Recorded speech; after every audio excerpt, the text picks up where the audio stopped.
Persiapan ibadah Minggu Patogar Tangerang wilayah 4 di Villa El Pato.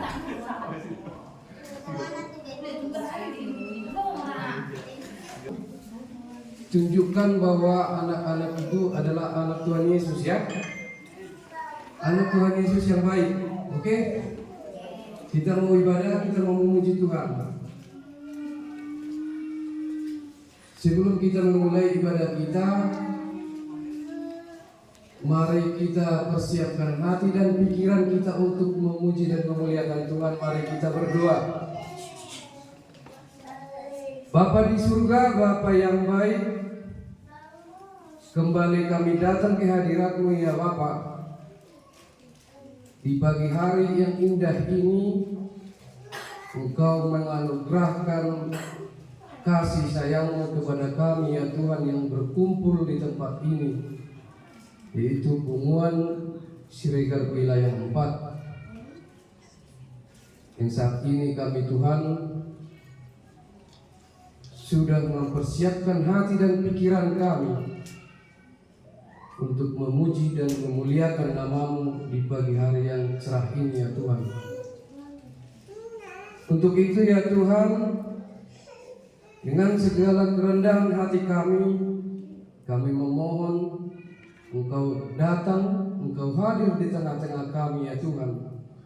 Kuduskan hati dan pikiran kami, supaya kami bisa dan mengerti apa yang akan kami dengar dari sebagian firman-Mu, ya Tuhan. Begitu juga dengan hamba-Mu yang akan menyampaikan firman-Mu nanti. Berkati Tuhan, bimbing dan ajar Tuhan untuk menyatakan firman-Mu dengan kebenaran-Mu, ya Tuhan. Kami percaya Engkau hadir di tengah-tengah kami, di mana kami akan memulai dan sampai ke akhir nanti acara ini, Tuhan, dengan penyertaan dari Roh Kudus-Mu. Ampuni Tuhan segala dosa kami, supaya kami layak menerima berkat-Mu. Di dalam nama Yesus kami berdoa dan mengucap syukur. Amin.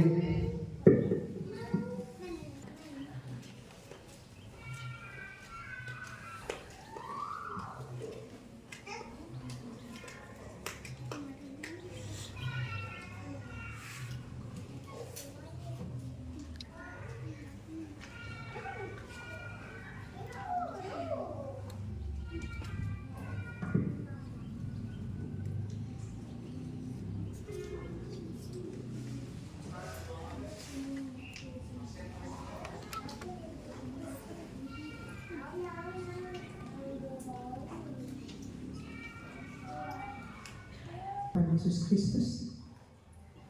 Hari ini kita patut bersyukur kepada Maha Besar Tuhan, karena Ia masih memperkenankan kita untuk menikmati kehidupan. Karena itu mari kita hening sejenak. Kita merenungkan bagaimana komitmen kita mengikut Tuhan Yesus dan melaksanakan tugas yang diamanatkan Tuhan kepada kita untuk bersekutu, bersaksi, dan melayani sebagai bentuk ketaatan kita kepada Tuhan.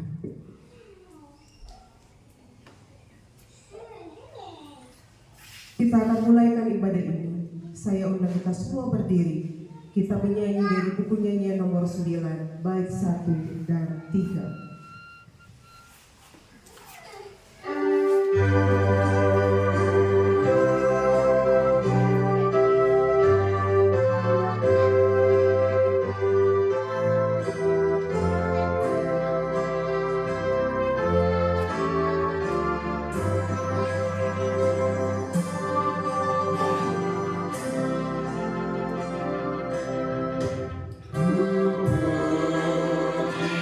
Tuhan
Bangunlah hai jiwaku, bangunlah hai gambus dan kecapi.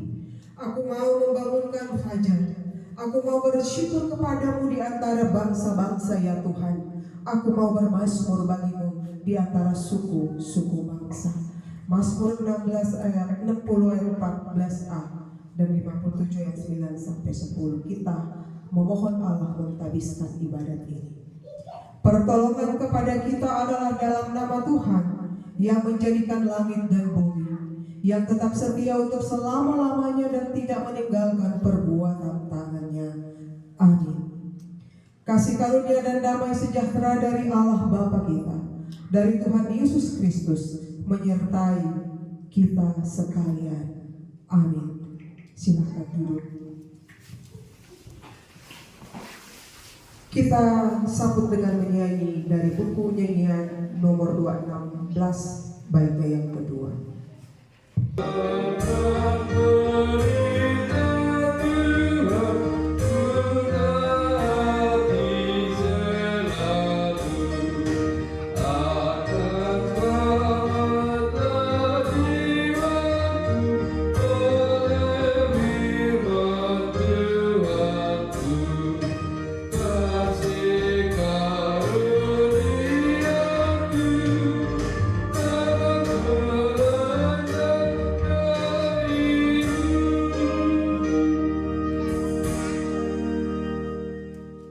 Kita mendengarkan hukum Tuhan yang terdapat dalam kitab Kolose pasal 3 ayat 12 sampai 15. Kitab Kolose pasal 3 ayat 12 sampai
kita hidup dalam kerukunan sebagai satu persekutuan. Dan setiap orang, siapapun kita, entah pribadi, keluarga, jemaat, ataupun masyarakat, kita merindukan sebuah persekutuan yang rukun. Apalagi di tengah-tengah dunia ini yang penuh dengan ambisi, penuh dengan persaingan, yang sepertinya mulai mengikis peran kerukunan, persekutuan di antara umat. Maka Mazmur 133 akan menyegarkan kita kembali betapa pentingnya bersaudara itu hidup diam dengan rukun. Nah, seperti apakah gambaran persekutuan atau persaudaraan yang rukun itu? Seperti apa? Nah, hari ini kita belajar dari Mazmur 133 yang menjadi bagian bacaan firman Tuhan bagi kita hari ini. Mazmur 133 itu adalah sebuah mazmur syarat dari Daud yang menggambarkan kehidupan persekutuan dan persaudaraan yang rukun, dan ada dua zat yang dipakai di situ. Yang pertama minyak dan yang kedua adalah embun Gunung Hermon. Ternyata dalam pengalaman umat Israel sebagai umat Allah, mereka menyadari bahwa yang terbaik dan terindah adalah apabila saudara diam bersama dengan rukun. Itu kita bisa baca lagi dalam ayatnya yang pertama. Selanjutnya dalam ayatnya yang kedua dan ketiga, persaudaraan yang rukun itu diumpamakan dengan minyak di atas kepala Harun dan embun Gunung Hermon yang menyegarkan. Itu katanya, kata firman. Dan persaudaraan yang rukun juga adalah berkat Tuhan bahkan untuk selama-lamanya. Nah, pertanyaannya adalah, mengapa persaudaraan yang rukun itu diumpamakan dengan minyak di atas kepala Harun yang meleleh ke janggut sampai meleleh leher jubahnya? Kata firman. Mengapa? Karena ternyata bagi orang Israel minyak itu adalah sesuatu yang kudus, tapi bukan minyak biasa, minyak yang telah dikuduskan.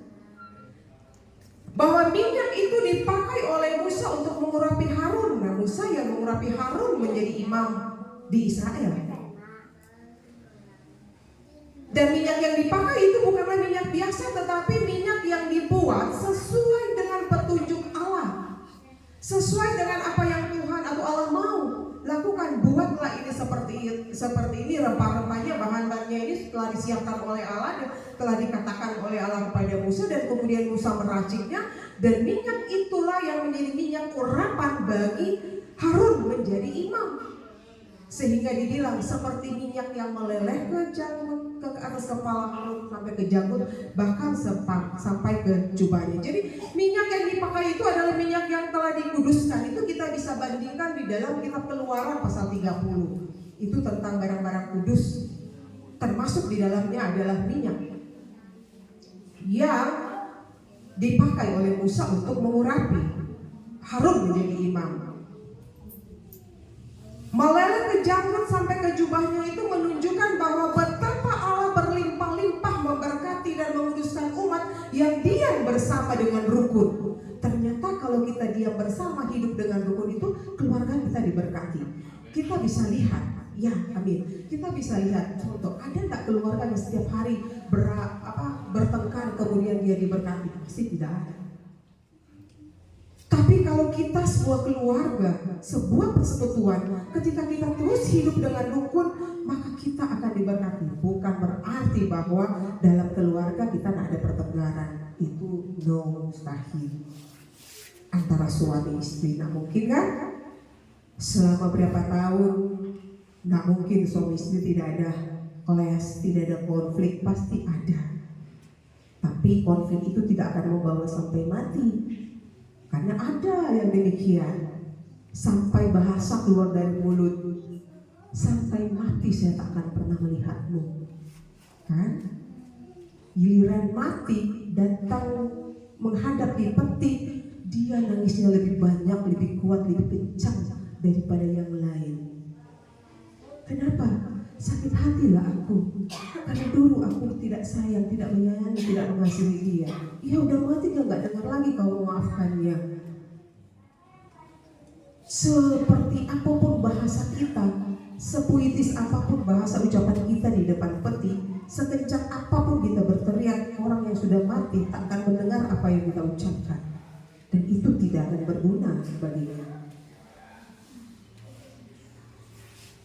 Nah, jadi kata firman persaudaraan yang rukun itu akan membawa berkat Tuhan, dan katanya untuk selama-lamanya. Untuk selama-lamanya, bukan hanya temporer, bukan hanya sebentar, bukan hanya sewaktu-waktu ketika kita hidup rukun kemudian berkat itu datang. Tidak, malah Tuhan bilang selama-lamanya berkat itu ada. Maka orang tua, suami istri, jangan sampai marah-marahan berlama-lama, apalagi sampai mati. Ya kan? Jangan, akan ada berkat. Kemudian persaudaraan atau persekutuan yang rukun juga diumpamakan seperti embun Gunung Hermon. Nah, embun itu adalah tanda kehidupan. Kalau di kampung kita lihat masih ada embun, ternyata berarti masih ada kehidupan. Masih kita merasakan kesejukan dan kesegaran. Dan Gunung Hermon adalah sebuah gunung yang tertinggi di daerah dekat Palestina, dan di puncak Gunung Hermon itu ditutupi salju. Di puncak Gunung Hermon itu ditutupi salju sehingga selalu ada embun di sana.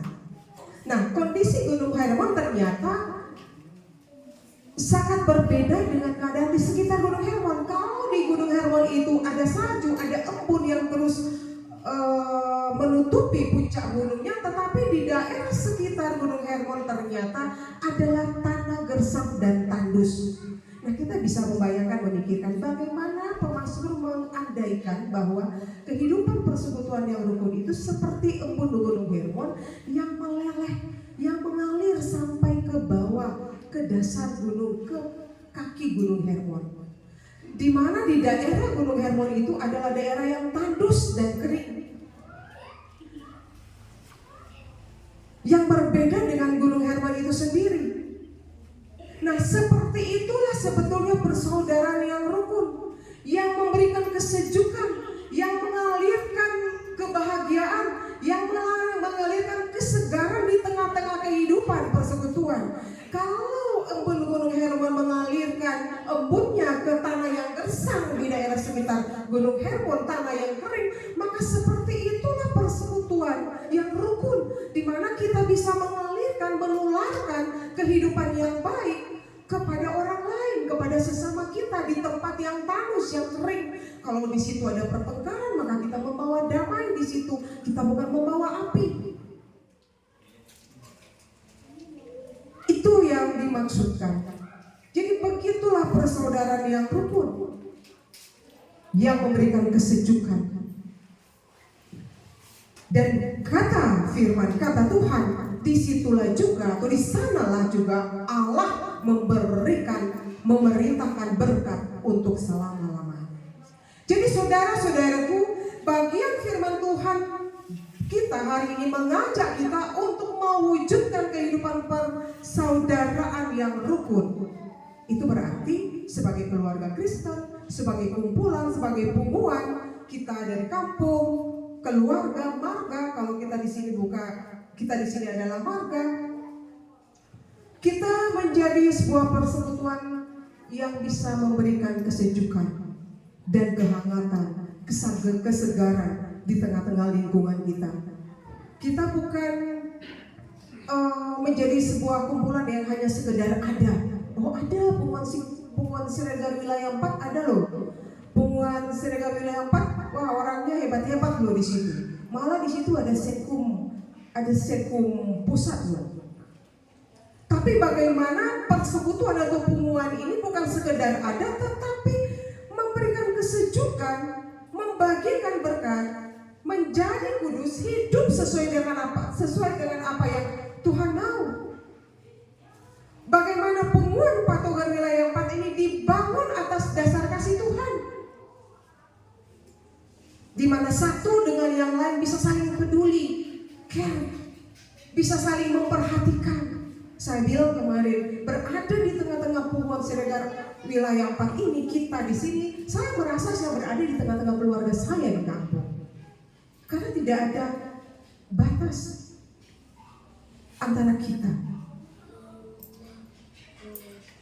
Saling peduli, saling memperhatikan. Kita membangun persekutuan ini, membangun Punguan ini atas dasar kasih kita kepada Tuhan, untuk menjadi teladan tentang hidup bersama.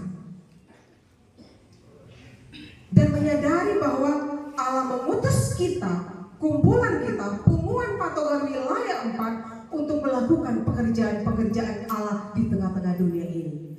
Allah mengutus Patogar Wilayah 4 untuk melakukan pekerjaan-pekerjaan Allah yang luar biasa. Kemarin sudah diusul bagaimana kita memberdayakan kaum muda. Good. Bukan hanya orang tua, orang muda, mereka generasi penerus. Ibarat sebuah bangunan, mereka ini adalah pondasi. Kalau mereka pondasinya nggak kuat, maka tidak akan kuat ke atasnya.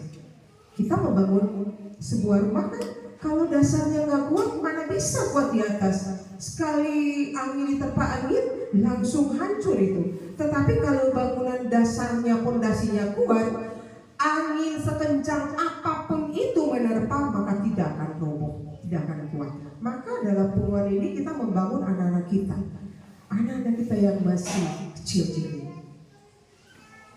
Karena mereka adalah pondasi dari Punguan kita.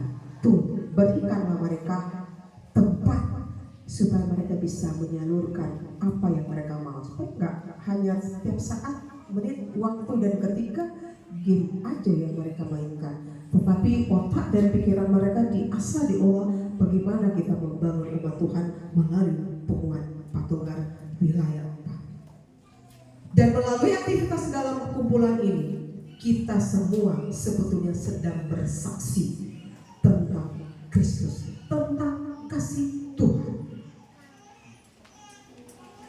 Karena itu, mari kita hidup saling mengasihi.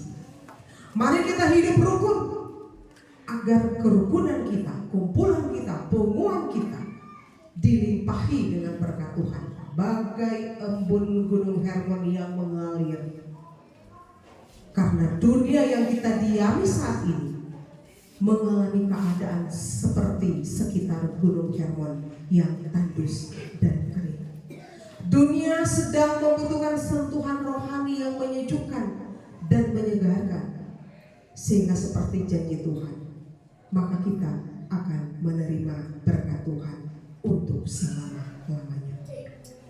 Kita dalam satu kumpulan Punguan Patogar, kita tidak satu kampung, ya kan? Tidak sekampung ya, berbeda-beda kampungnya. Tapi hebat loh, kita boleh menyatu dalam satu konsep yang sama di sini. Kita boleh berada dalam satu pikiran yang sama di sini.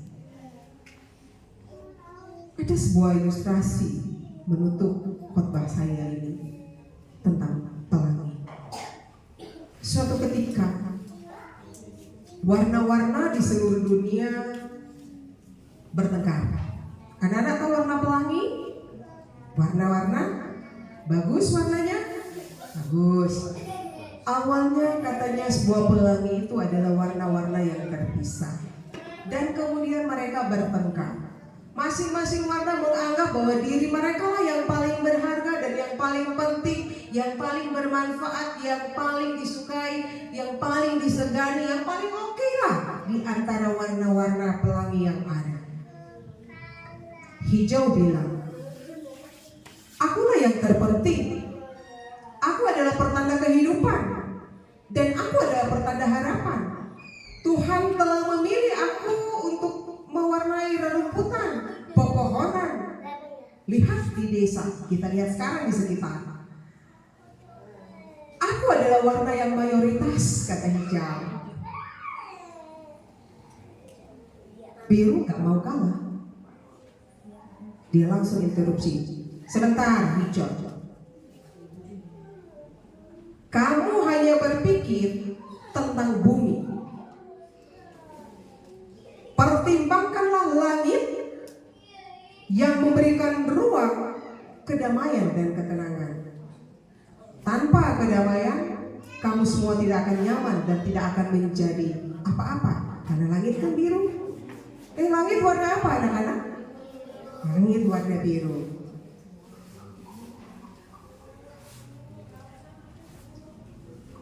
Kemudian kuning menyala.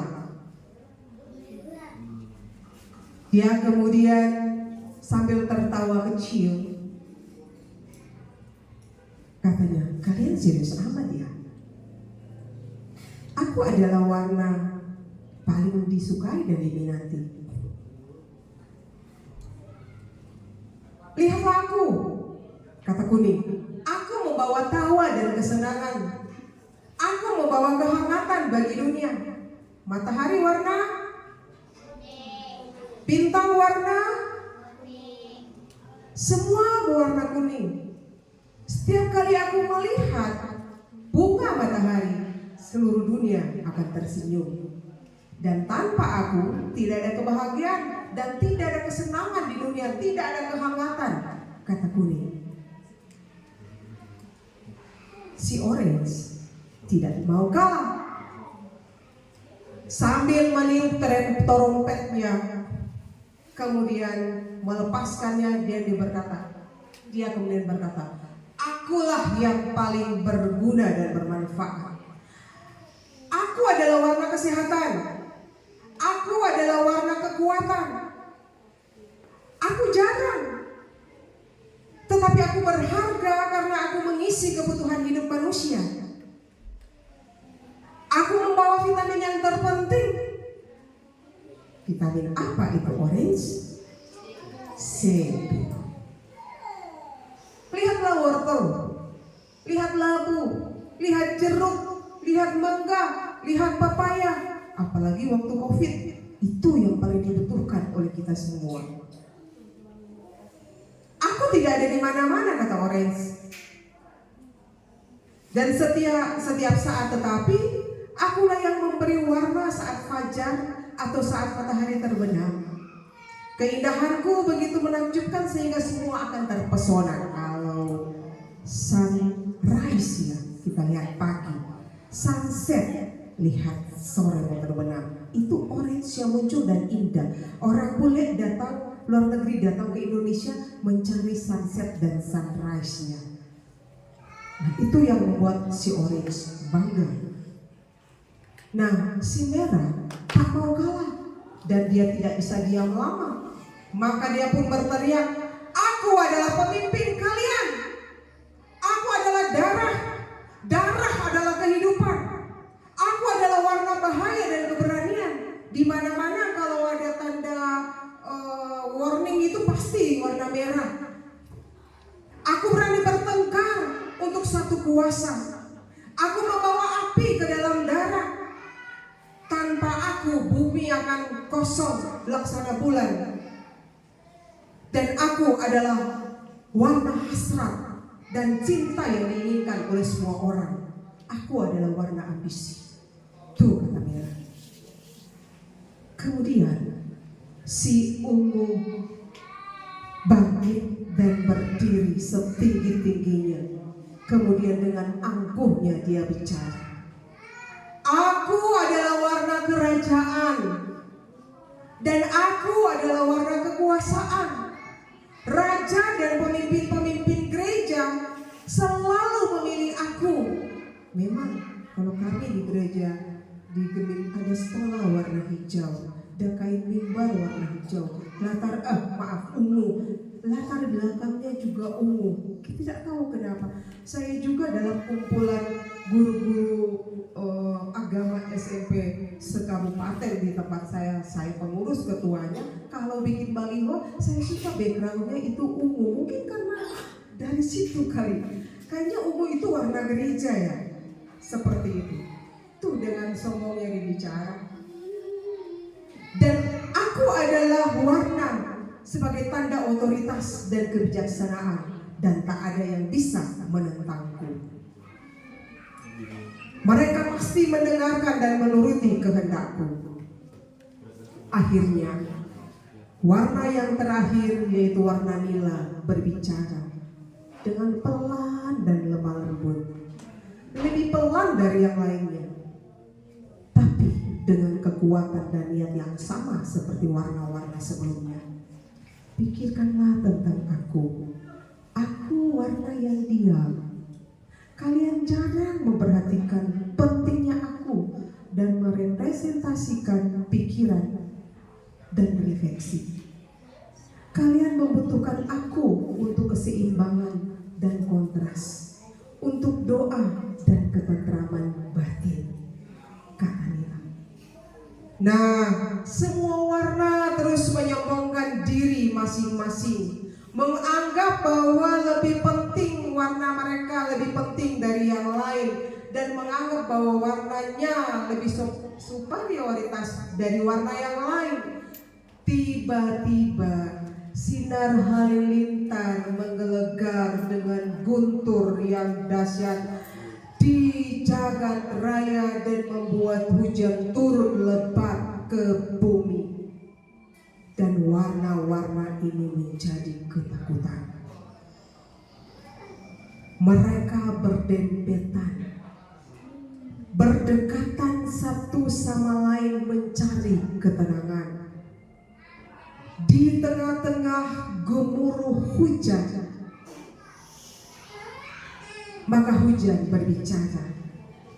Hai warna, kalian bertengkar satu sama lain. Masing-masing ingin mendominasi yang lain. Tidakkah kalian tahu bahwa kalian diciptakan masing-masing untuk tujuan khusus, unik dan berbeda? Tidak ada manusia yang sama di dunia ini. Kembar dalam satu kandungan pun tak mungkin sifatnya sama. Mukanya beda sama, tetapi karakternya pasti berbeda. Satu kandungan, bukan berbeda kandungan.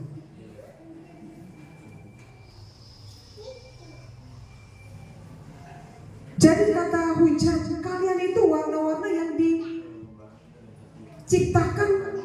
dengan memiliki tujuan yang khusus, unik dan berbeda. Maka berpegangan tanganlah, saling mendekatlah kalian, busurkanlah dada kalian di sepanjang langit menjadi busur warna, sebagai pengingat bahwa kalian semua harus hidup bersama dalam kedamaian dan keindahan. Maka jadilah pelangi. Indah enggak pelangi anak-anak? Indah. Berawal dari keangkuhan, tapi kemudian menyatu dalam keindahan dan kebersamaan. Maka kita diajar lewat pertemuan ini, mari belajar. Tidak ada yang lebih daripada kita. Tidak ada yang lebih punya kuasa, tidak ada yang lebih penting daripada kita di sini. Karena kita adalah saudara di dalam Tuhan. Kita diciptakan menurut gambar dan rupa Tuhan. Kita diciptakan berbeda satu dengan yang lain, tidak sama. Yang satu memiliki karunia dengan yang lain itu berbeda. Ada yang bisa bicara, ada yang tidak bisa berbicara. Ada yang cuma diam tetapi otaknya luar biasa. Ada yang pintar menulis tapi tidak bisa berkata-kata. Ada yang pintar mengatur, memanage, tapi ada yang tidak bisa. Nah, tetapi bagaimana itu semua disatukan, dipadukan, dikolaborasi, dirangkai menjadi sebuah keindahan dalam kebersamaan. Dan kiranya Tuhan akan melakukan itu untuk kita. Karena saya tahu kita tidak satu darah, kita berasal dari tempat yang berbeda. Kita adalah warna-warna pelangi yang berbeda, tetapi kemudian kita menyatu di sini dan menjadi indah. Indahlah terus di tengah-tengah kehidupan kita, di tengah-tengah pengumuman Patogar Wilayah 4 dan pengumuman Patogar dimanapun kita berada. Tuhan memberkati kita. Amin.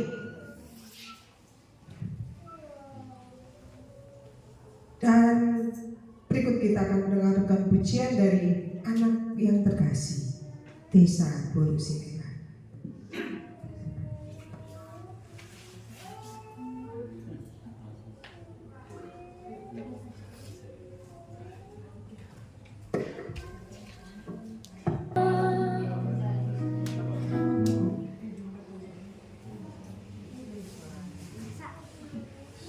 Anak-anak sekolah minggu dulu sambil Tessa mempersiapkan. Ya, ayo maju. Sekolah minggu bawa pujian untuk Tuhan.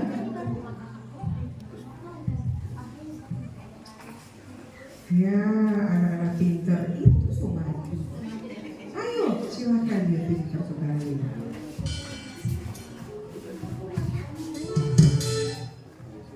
Ya, seperti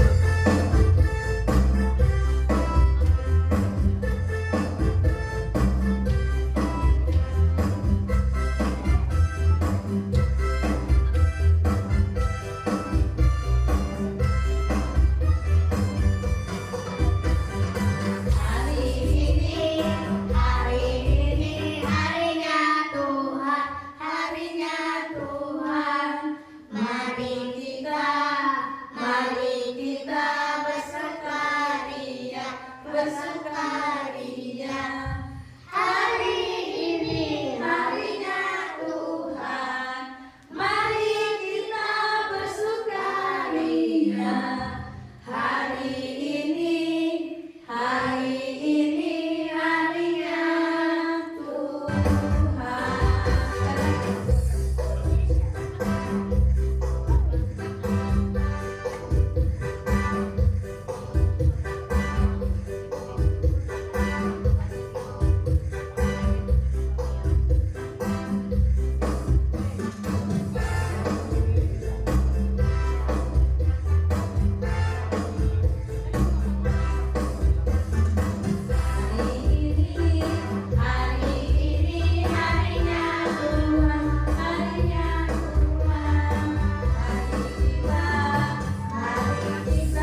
Tanda syukur kita kepada Tuhan yang telah memberkati kita.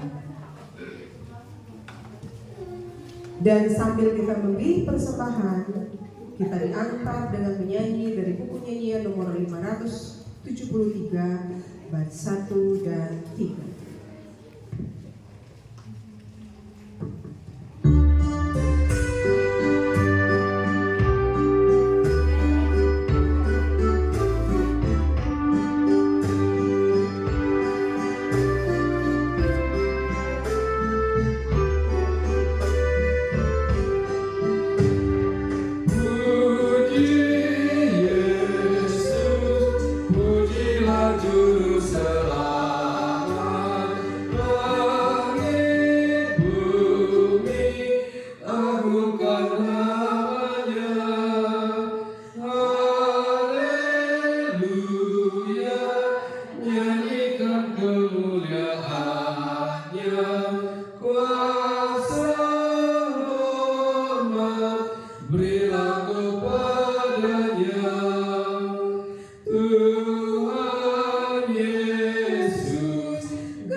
Kita akan berdoa untuk persembahan ini. Mari berdoa. Engkau telah memberkati kami dengan limpah Tuhan. Maka tanda syukur kami adalah memberikan persembahan kami kepadamu. Sekalipun apa yang kami berikan tidaklah sebanding dengan pemberian Tuhan dan berkat-berkat-Mu dalam kehidupan kami. Tapi kami memberi dengan ketulusan hati kami. Maka kami memohon Engkau terimalah berkat-Mu, persembahan kami. Engkau kiranya terus memberkati kehidupan kami melalui pekerjaan kami masing-masing. Apapun itu profesi yang Tuhan anugerahkan buat kami. Dan pakai hidup kami untuk terus menjadi berkat bagi banyak orang. Kuduskan dan berkati persembahan ini untuk dipakai dalam pelayanan, khususnya melalui Patogar wilayah 4, Tangerang, Sepatan, dan sekitarnya. Karena kami memberi kepada Tuhan sebagai rasa syukur kami atas semua berkat dan karunia Tuhan buat kami. Inilah doa kami. Kami persembahkan kepadamu di dalam nama Tuhan Yesus yang telah mengajar kami berdoa bersama doa Bapa kami yang akan kami ucapkan bersama-sama. Bapa kami yang di surga, dikuduskanlah namamu, datanglah kerajaanmu, jadilah kehendakmu di bumi seperti di surga. Berikanlah kami pada hari ini makanan kami yang secukupnya, dan ampunilah kami akan kesalahan kami, seperti kami juga telah mengampuni orang yang bersalah kepada kami. Dan janganlah membawa kami ke dalam pencobaan, tapi lepaskan kami daripada yang jahat. Karena Engkau yang punya kerajaan dan kuasa dan kemuliaan sampai selama-lamanya. Amin. Arahkanlah hatimu kepada Tuhan, lakukanlah kehendak Tuhan dalam ketaatan, dan terimalah berkat-Nya. Tuhan memberkati engkau dan melindungi engkau. Tuhan menyinari engkau dengan wajah-Nya dan memberi engkau kasih karunia. Tuhan menghadapkan wajah-Nya kepadamu dan memberi engkau damai sejahtera.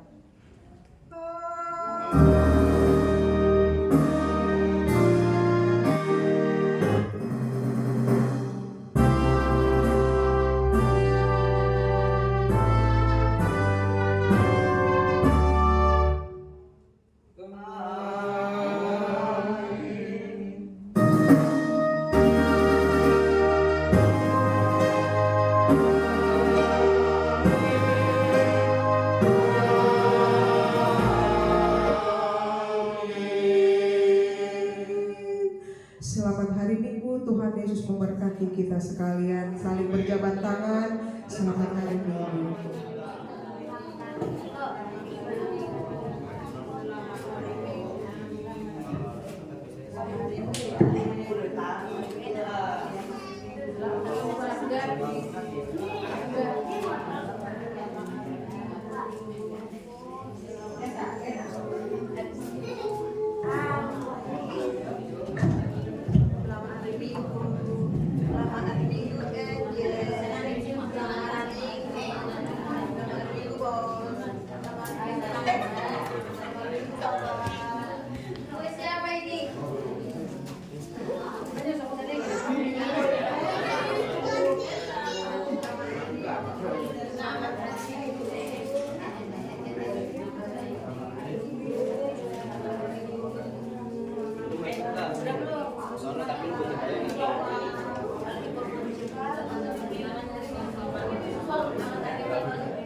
Terima kasih untuk kita semua dengan kesediaannya.